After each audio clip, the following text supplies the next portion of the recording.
हर हर महादेव। आज हम समास पढ़ेंगे। आगामी मैट्रिक बोर्ड परीक्षा में समास इससे ज्यादा नहीं करेगा। सबसे पहले देखते हैं समास होता क्या है। समास से लगभग एग्जाम में अच्छे क्वेश्चन होते हैं। ऑब्जेक्टिव, कुछ कुछ सब्जेक्टिव भी हो सकते हैं। ऐसा ज़्यादातर ऑब्जेक्टिव किया जाता है। सबसे पहले हम देखेंगे समास का डिफिनीशन। ये जो है शॉर्ट वे में लिखे हैं, ये ज़्यादा कुछ नहीं है। ये समास का जो है, समास के 6 भेद होते हैं, 6 भेद इसमें इंक्लूड है। अगर ये टोटल याद हो जाता है तो समास से एक भी क्वेश्चन नहीं छूटेगा। हम वादा करते हैं कि अगर इससे सही तरीके से याद हो जाए तो इससे रिलेटेड हो सकते हैं प्रश्न, ज्यादातर इससे ज्यादा होगा ही नहीं।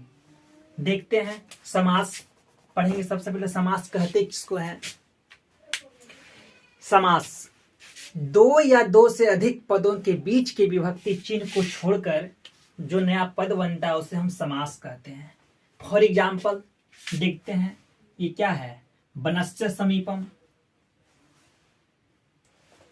बन के बगल में शक्तिमंतिम क्रम्या, यथाशक्ति।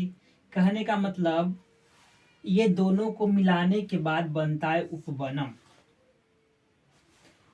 उपवनम जो है समासिक पद है और बनस्य समीपम समासिक विग्रह है। एग्जाम में 3 तरह से प्रश्न करते हैं। पहला प्रश्न करेगा उपवनम में कौन सा समास है, टिक आउट करना पड़ेगा, अव्ययी भाव समास। दूसरा प्रश्न करेंगे उपवनम का समासिक विग्रह क्या होगा, बनस्य समीपम। और तीसरा प्रश्न करते हैं इसमें बनस्य समीपम का समासिक पद क्या होगा, उपवनम। तो सबसे पहले हमें देखेंगे संस्कृत में समास के 6 भेद होते हैं। कौन कौन। अव्ययी भाव समास, तत्पुरुष समास, कर्मधारय समास, द्वंद्व समास, द्विगु समास, एक बहुव्रीहि समास। नए समास जो है वो हिंदी में पढ़ना है। कभी कभी ऐसा भी प्रश्न करते हैं, हिंदी का भी एग्जाम देना है, हिंदी में से बना लेंगे। चलो यहाँ पर देखते हैं अव्ययी भाव समास किसे कहते हैं। तुम लोग बारी बारी से ये सबका डिफिनेशन लिख लेना। समास किसे कहते हैं, दो या दो से अधिक पदों के बीच के विभक्ति चिन्ह को छोड़कर जो नया पद बनता है उसे हम समास कहते हैं। समास के 6 भेद होते हैं। पहला है अव्ययी भाव समास। अव्ययी भाव समास किसे कहते हैं, इस डिफिनीशन में ही इसका अव्ययी भाव समास जो लिखा हुआ है, इस वर्ड में ही इसका डिफिनीशन छिपा हुआ है। यह अव्यय, अव्यय का मतलब जो कभी चेंज नहीं होता है वो अव्यय होता है। अर्थात अव्ययी भाव समास वैसा समास जिसका प्रथम पद अव्यय होता है उसे अव्ययी भाव समास कहते हैं। या दूसरा डिफिनीशन, वैसा समास जिसका प्रथम पद प्रधान होता है उसे हम अव्ययी भाव समास कहते हैं। जैसे उपवनम, उप, यथा, प्रति, अनु, नी, ये सब क्या है, अव्यय है।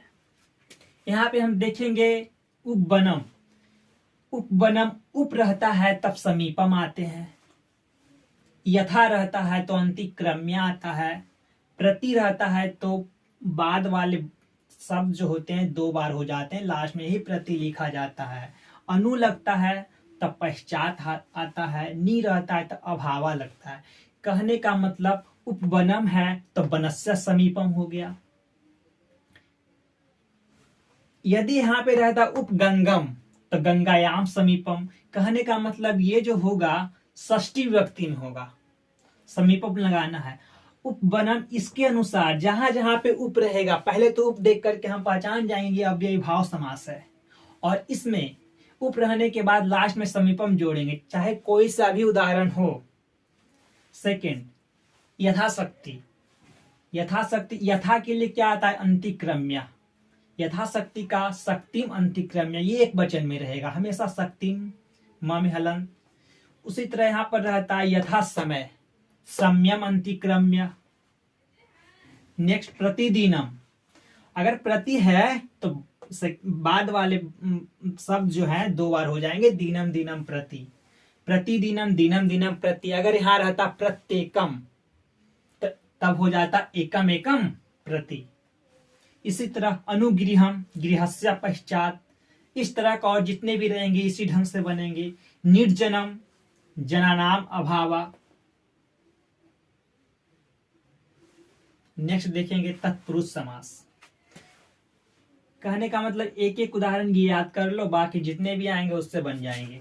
नेक्स्ट तत्पुरुष समास, वैसा समास जिसका दूसरा पद प्रधान हो उसे हम तत्पुरुष समास कहते हैं। राजपुत्र, गंगा जलम। राजपुत्र राजा का बेटा, बीच में है क्या? का। ये हम लोगों ने पढ़ा होगा चिन्ह, कर्ता ने कर्म को, कर्म से संप्रदान को, के लिए पदान से संबंध का के, ये सब चिन्ह पढ़े हैं। और हमें ये जो तत्पुरुष समास है, तत्पुरुष समास के भी 6 भेद होते हैं, ये याद रखना। एग्जाम में ऑब्जेक्टिव पूछता है तत्पुरुष समास में के कितने भेद होते हैं? 6 भेद। यहाँ पर देखेंगे राजपुत्र का, राज्ञ पुत्र, राजा का बेटा। इसमें प्रश्न करेंगे राजपुत्र कौन सा समास है? तत्पुरुष समास। इसका समासिक विग्रह क्या होगा? राज्ञा पुत्र। राज्ञा में कौन सी विभक्ति होगी? षष्ठी विभक्ति। उसी तरह गंगा जलम, गंगाया जलम, षष्ठी विभक्ति। सर्प भीता, सर्पात भीता, सर्पात में कौन सा विभक्ति है? पंचमी विभक्ति। गोहितम का समास विग्रह गवे हितम होता है। मास पूर्वा का समास विग्रह मासेन पूर्वा होता है।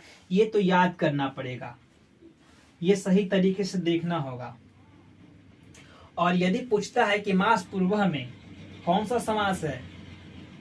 तत्पुरुष समास है, और इसका समासिक विग्रह मासेन पूर्वा होता है। नेक्स्ट है कर्मधारय समास। कर्मधारय समास किसे कहते हैं? जिसमें एक विशेषण और एक विशेष्य होता है उसे हम कर्मधारय समास कहते हैं। विशेषण विशेष पता होगा, विशेषण किसको कहते हैं? जिसकी विशेषता बताया जाए वो विशेषण होता है। और एक विशेष, जैसे हम लिखते हैं क्या? नॉर्मली लिखते हैं महान पुरुष। महान पुरुष, पुरुष क्या है? एक व्यक्ति है, व्यक्ति का नाम है, तो ये हो गया विशेष। महान जो है विशेषण है, इस सब की विशेषता बता रहा है महान। महापुरुष, इसका क्या हो जाएगा? महान चासो पुरुष। इसी तरह कर्मधारय समास में इसी तरह जितने होंगे उतने हम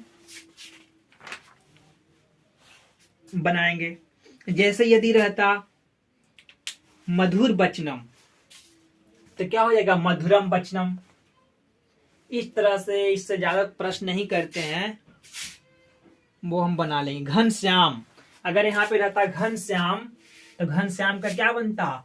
घन इव श्याम। इस ढंग से याद करना है। और देखेंगे द्वंद्व समास। द्वंद्व समास किसे कहते हैं? वैसा समास जिसके दोनों पद प्रधान होता है उसे हम द्वंद्व समास कहते हैं। जैसे पितरौ, पितरौ का मतलब होता है माता भी और पिता भी, मतलब माता च पिता च, पितरौ। राम लक्ष्मणौ, राम च लक्ष्मण च, ये प्रथम पद द्वितीय पद दोनों पद प्रधान है इसमें। इस आधार पे रह सकता है भ्रातृ, बहुत इंपॉर्टेंट है, वेरी वेरी इंपॉर्टेंट है। पितृ भ्रातृ, भ्रातृ रहेगा तो क्या हो जाएगा? भ्राता च भगिनी च। ये पिता है तो माता पिता हो गया, और यहाँ पे भ्रातृ रहता तो भाई बहन रहते। यहाँ पे नेक्स्ट द्विगु समास। द्विगु समास किसे कहते हैं? द्विगु समास को पहचानना बहुत ही आसान है। वैसा समास जिसका प्रथम पद क्या हो? संख्यावाची हो। संख्यावाची का मतलब गिनती वाली, गिनती जिसको कर सकते हैं। जैसे त्रिभुवन, त्रि संख्यावाची है। चतुर्भुज, चतु संख्यावाची है। दशानन 10 संख्यावाची है। त्रिभुज त्रि संख्यावाची है। त्रिलोकी त्रि संख्यावाची है। और ये जितने भी हैं सब इसी के जैसा बनेगा। ये त्रिभुज है या त्रिभुवन है तो क्या हो जाएगा इसका? त्रयानाम भुवनानाम समाहारा। उसी प्रकार अगर यहाँ रहता त्रिलोकी तब क्या होता? त्रयानाम लोकानाम समाहारा। चतुर्भुज रहता तो क्या हो जाएगा? चतुरानाम भुजानाम समाहारा। इस तरह से ये भी कंप्लीट। नेक्स्ट है बहुब्रीहि समास। बहुब्रीहि समास वैसा समास जिसमें किसी अन्य पद की प्रधानता होती है उसे हम बहुब्रीहि समास कहते हैं। मतलब जो पद दिया हुआ है इसमें किसी की प्रधानता नहीं है बल्कि किसी अन्य पद की प्रधानता होती है। अर्थात इसमें जो होता है एक उपमा होता है और एक उपमेय होता है। हम किसी का उपमा और उपमेय देते हैं। जैसे यहाँ पे लिखा हुआ क्या? चंद्रशेखर। शेखर मतलब सर, जिसके शिखर पे चंद्रमा हो। अर्थात चंद्रशेखर किसको बोलेंगे हम? महादेव को, शंकर को। तो ये इस ढंग से बनेंगे। चंद्रशेखरे यस्य स। श्वेतांबरम। श्वेतांबरम अंबर मतलब होता है वस्त्र। श्वेत मतलब होता है उजला। तो पता ही होगा उजला वस्त्र कौन पहनते हैं? माँ सरस्वती। तो इस कैसे बनेगा? श्वेतम अम्बरम यस्य सा होना चाहिए। सा हो जाएगा। चूंकि ये स्त्रीलिंग है तो यस्य सा हुआ और ये पुल्लिंग है इसलिए यस्य स हुआ। यहाँ पे और बहुत कुछ हो सकते हैं। लंबोद्रम लंबम उद्रम यस्य स। इस तरह से जितने भी रहेंगे उसको इसी ढंग से बनाएंगे। अगर स्त्रीलिंग रहेगा तो इसको यस्य सा रखेंगे और पुल्लिंग रहेगा तब यहाँ पे यस्य स रखेंगे। नेक्स्ट है नय समास। नय समास जिसमें न लगा हो। अभाव मतलब उल्टा पता चले। भाव का उल्टा अभाव, उपमा का उल्टा अनुपमा। अभाव ये हो जाएगा न भाव। अनुपमा न उपमा। असत्यम न सत्यम।